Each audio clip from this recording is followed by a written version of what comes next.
Hier's alweer baie bekende woorde, veral in hierdie Kerstyd wat ek en jy beweeg. Lukas 2 vers 13 en 14. Skielik was daar saam met die engel 'n menigte engele uit die hemel wat God prys en sê. En hier kom die mooi woorde. Eer aan God in die hoogste hemel en vrede op aarde. Vrede op aarde. Mense, hoe lyk hierdie wêreld? Hier's nie vrede nie. Maar hoor hierdie woorde, en vrede op aarde vir die mense in wie hy 'n welbehae het. En ek en jy moet baie diep bewus wees. Dis nie net in vandag se tyd wat die wêreld sleg lyk en dat daar konflik is en dat daar oorloë is en dat daar baie keer ook sommer oorloë en konflikte binne gesinne en binne huwelike en binne vriendekringe is nie. Ook in daardie tyd, hoe is Jesus gebore? Ek probeer mense in 'n stal, in 'n krib, 'n voerbak. Dit was onvolmaakte omstandighede. Dit was nie omstandighede van vrede nie. Sy pa en ma, mense wat daar uit Nazareth uitkom, wat 'n ou plakkerskamp dorpie is.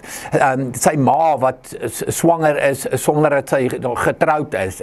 Dit is onvolmaakte omstandighede. Jesus wat gebore is en toe is Herodes jaloers en hy beplan kindermoord en daar's letterlik Jesus word gejag.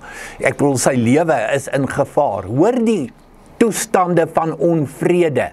En binne hierdie toestande van onvrede kom hierdie boodskap van Lukas 2 en vrede op aarde. En daardie woorde weergalm vandag nog. Die bekende John Piper skryf so mooi. The world gives peace with retirement accounts. The world gives peace with health insurance. The world gives peace with bomb shelters. The world gives peace with safety nets in the society. The world gives peace with police.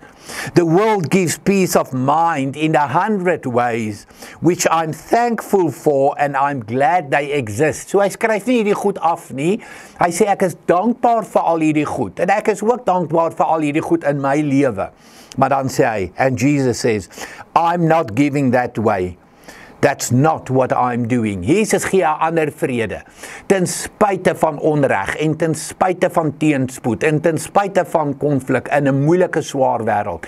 Kom Jesus en gee 'n vrede wat alle verstand te bowe gaan. 'n Vrede wat hier binne in jou leef, wat nie afhang van omstandighede nie.